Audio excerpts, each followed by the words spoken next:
Antes que nada, pues dar las gracias porque la maestra regresó plena de salud, está con nosotros, se disculpa porque tuvo que ir a la Ciudad de México, algo que es inherente a sus obligaciones como directora general del Instituto Sinaloense de Cultura. Y además también agradecer que me dé la oportunidad de darle la bienvenida tanto a los compañeros miembros del presidio, los académicos y los funcionarios y los alumnos de las escuelas que aquí están. Bienvenidos a esta fiesta que tiene que ver con nuestra cultura más antigua, con nuestra cultura mestiza y con nuestra cultura presente. Solamente quiero darles la bienvenida en nombre de la maestra, ya que a continuación me tocará leer un pequeño ensayo acerca de lo importante que es la pitaya y la cocina tradicional mexicana en el patrimonio cultural. Bienvenidos, buenas tardes y muchas gracias. Estamos muy contentos, muy satisfechos de poder volver a realizar esta segunda edición de la Fiesta de la Pitaya. El Conservatorio de la Cultura Gastronómica Sinaloense tiene por objetivo el rescate y salvaguardia y preservación, promoción de todas nuestras tradiciones culinarias de Sinaloa. Y en ese marco, nuestras acciones están orientadas, como en este caso, al rescate de un producto, de un fruto que es identitario para los sinaloenses. Ya lo dijo la señorita presentadora, que la pitaya nos presta el nombre al estado de Sinaloa, la cretacia que lo produce. Y somos nosotros parte de esa identidad. En Jalisco hay muchos municipios que celebran anualmente la fiesta de la pitaya y probablemente no tengan tanta relación con la identidad de su pueblo como nosotros la tenemos. Por eso es de justicia hacer visible este fruto, ponerlo en valor y sobre todo que se conozca entre la mayor parte de la población, porque solamente de esa manera podemos actuar para protegerla y preservarla. Ustedes saben que la pitaya se produce en el campo, de manera silvestre, y desafortunadamente la tala de bosques, la preparación de las tierras para el cultivo de otros productos, destruye este bien natural que tenemos los sinaloenses y que por consecuencia también nos pega en la destrucción y deterioro de nuestra identidad. Queremos agradecer a todas las instituciones que colaboraron para la organización de esta fiesta. En primer término, quiero agradecer al Instituto Sinaloense de Cultura, a su directora María Luisa Miranda, al Instituto Municipal de Cultura, Culiacán, al doctor Juan Avilés, a la Dirección de Turismo del municipio de Culiacán, que aquí nos acompaña su director, licenciado Solórzano, al Instituto de Ciencias y Artes Gastronómicas, que es la Escuela de Gastronomía que nos está apoyando en esta ocasión para la muestra gastronómica, la Unidad de Gastronomía y Ciencias de la Nutrición de la Universidad Autónoma de Sinaloa, que también tiene aquí una muestra gastronómica, y al Archivo Histórico General de Sinaloa, representado por nuestro amigo Gilberto López Alanís, y tantos otros que se han sumado con nosotros para realizar esta fiesta que queremos sea una tradición para aquí el municipio de Culiacán. No hay que olvidar que el fruto, además de ser delicioso, que nos proporciona muchos elementos nutritivos en nuestra alimentación y hasta medicinales, de ese fruto viven muchas comunidades que viven aquí en el campo cerca de Culiacán y casi en la mayoría de los municipios que en la temporada en que se produce la pitaya viven de ella y se alimentan de ella Y bueno, a esas comunidades hay que defenderlas, hay que protegerlas y hay que apoyarlas para que sigan en esa actividad. A todos ustedes presentes en esta gran fiesta, disfruten de todas las actividades. Muchas gracias. En primer término, reciban un saludo de nuestro presidente municipal, licenciado Sergio Torres Félix. Y sin más preámbulo, siendo las 5:34 de la tarde, declaro en nombre del licenciado Sergio Torres Félix, presidente municipal de Culiacán, inaugurado esta gran fiesta de la pitaya en su segunda edición. Muchas gracias.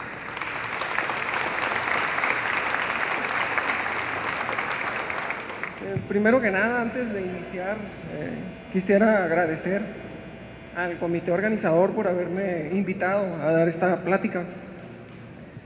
Sé que hay otros investigadores con un renombre ya dentro de la universidad que tienen muchos años trabajando en el ambiente de las cactáceas, en particular en lo de las pitayas.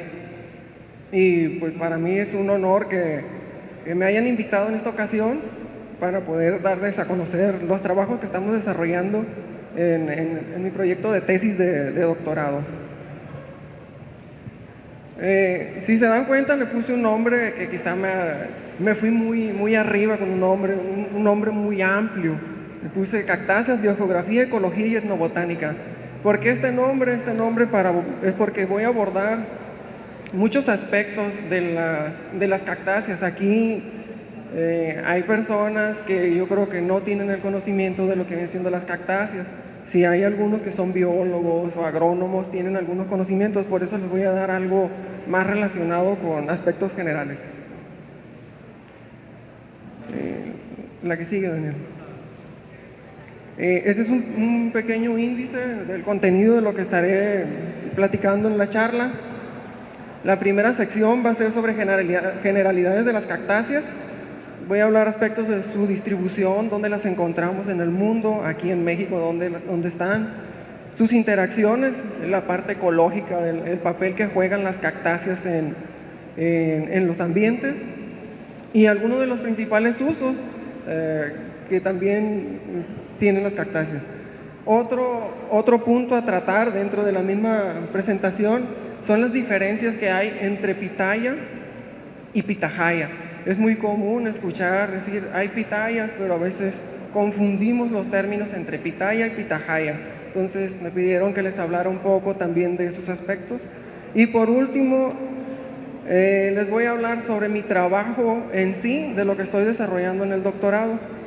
Mi doctorado es en ciencias agropecuarias y mi trabajo es precisamente con la pitaya dulce, una especie que la encontramos en el norte del estado y en Sonora. Ahorita vamos a entrar a eso. ¿A qué sigue? Bueno, para entrar ya en materia, la familia de las cactáceas es una de las familias más representativas, de hecho es muy representativa del continente americano. Esta familia se ha adaptado en los ambientes secos, más sin embargo también los podemos encontrar en ambientes más húmedos. Para nosotros es muy común, nosotros por el ambiente donde vivimos estamos muy familiarizados con las cactáceas, pero hay lugares en donde carecen un poco de especies de cactáceas. En el mundo se dicen que hay alrededor de 1500 especies, más sin embargo hay otros autores, otros investigadores que nos llegan a hablar que hay hasta 2000 especies. Eso ya depende del investigador al que estemos citando, es el número de especies a las que podemos decir que existen. ¿A que siga, Dani? En esa transparencia podemos ver los lugares en donde encontramos cactáceas en el mundo. Las cactáceas su centro de origen es América. Desde Alberta, Canadá, hasta la Patagonia encontramos cactáceas. Más sin embargo, hay una especie que también se encuentra en África y se dice que esta especie llegó a África porque fue transportada sus semillas por aves. Aquí sí, precisamente esa es la planta que se encuentra de manera silvestre en África. Es la única especies. Si no fuese por esta especie que está en el otro continente, sería entonces sí una familia exclusiva de América. Aquí sigue. En México, según varios investigadores, nos dicen que es el centro de origen de las especies, de las cactáceas. De las 1500 que les dije al principio que había en el mundo, alrededor de 600 especies tenemos en México. Y de esas 600, el 78% son endémicas. ¿Qué es lo que quiere decir que son endémicas? Que no se encuentran en ningún otro país, o sea, son exclusivas de México. En ninguna otra parte la vamos a encontrar más que en México. Y las encontramos de sus diferentes formas de crecimiento. Desde las más antiguas, al lado izquierdo tenemos a una especie que es de las más antiguas, si se dan cuenta, incluso hasta hojas tiene. Es una cactácea de las más primitivas. Así podemos encontrar otras especies, las columnares, los nopales. En el medio es el famoso peyote, por si no lo conocían, ese es el peyote. La que sigue. En México, ya aterrizando a México, ahorita le estaba hablando en un aspecto general. Ahora en México, en donde se distribuyen en donde se cuenta con el mayor número de cactáceas, es en aquellos ambientes que tienen un régimen de lluvia seco. En donde está más seco es donde más diversidad de cactáceas hay. Mas no quiere decir eso que donde está húmedo no las encuentren, sino que el número de especies disminuye. Y por lo regular algunos géneros son los que se encuentran en ambientes más húmedos. Por ejemplo, en las selvas lluviosas encontramos lo que viene siendo la pitahaya. Ahí es donde están las pitahayas. Y hay 5 o 6 sitios dentro de la República Mexicana que se puede decir que es de los mayores riqueza en cactáceas, que vienen siendo el desierto sonorense, el desierto de Chihuahua, la depresión del Balsas, en la sierra de Tehuacán, Huihuatlán, en Puebla. Ahí están identificados esos lugares como centros de origen de cactáceas en México. Como director de Patrimonio Cultural, pues me toca funcionar, soy funcionario y tuve que hacer unas lecturas porque en realidad esto de la pitaya, si lo separamos de la cuestión gastronómica del país, de la cocina mexicana, pues no hay muchas investigaciones y muchos estudios, a excepción de un pequeño libro que tuve yo la oportunidad de leer hace unos años, pero que fue editado en 1998 por el maestro Gilberto López Alanís, que es El rojo dulce de la espina, editado por Difocur en ese año.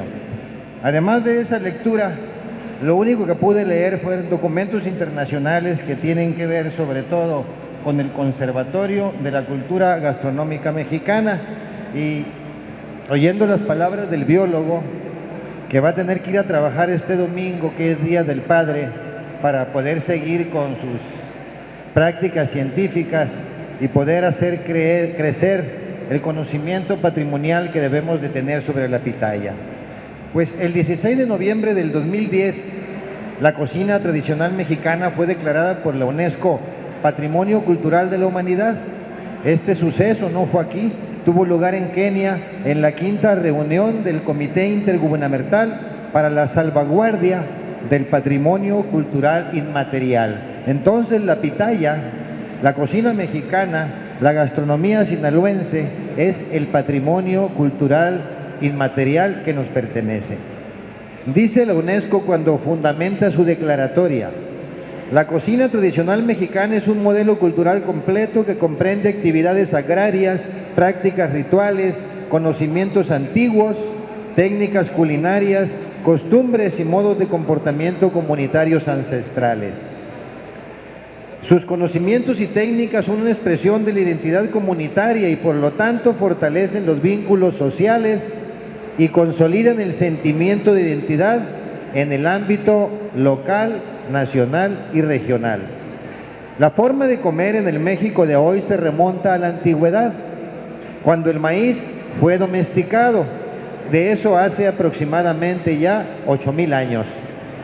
La comida que los mexicanos ha sido componente esencial de una cultura que se ha gestado en el ámbito de la comunidad Su carácter colectivo se expresa en los mercados, en las plazas públicas, en las fondas y en las comidas domésticas, en donde se juntan desde un principio los ingredientes más heterogéneos, más variados del mundo indígena y más tarde del mestizaje y de todas las latitudes del planeta.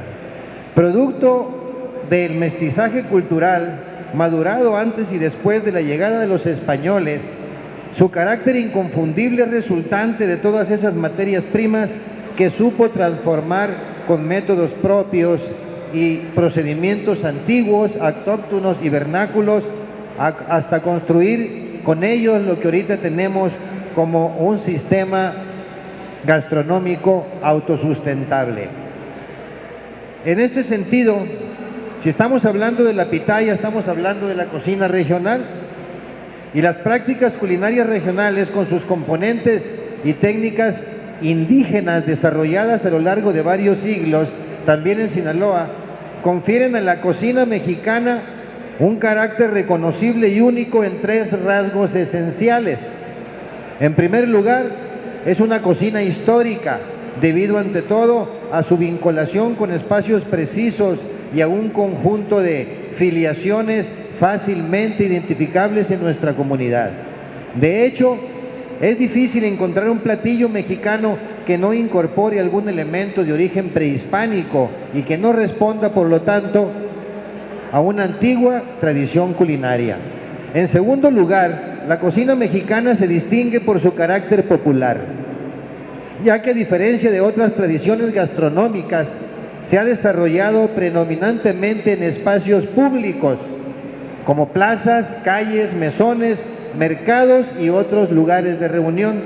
La tercera característica propia de la cocina mexicana consiste en haberse gestado en el seno de una tradición religiosa mesoamericana, siendo así que se trata de una cocina simbólica, portadora de una antigua visión del mundo que entre los pueblos indígenas de México adquiere connotaciones que tienen que ver con la ceremonia religiosa.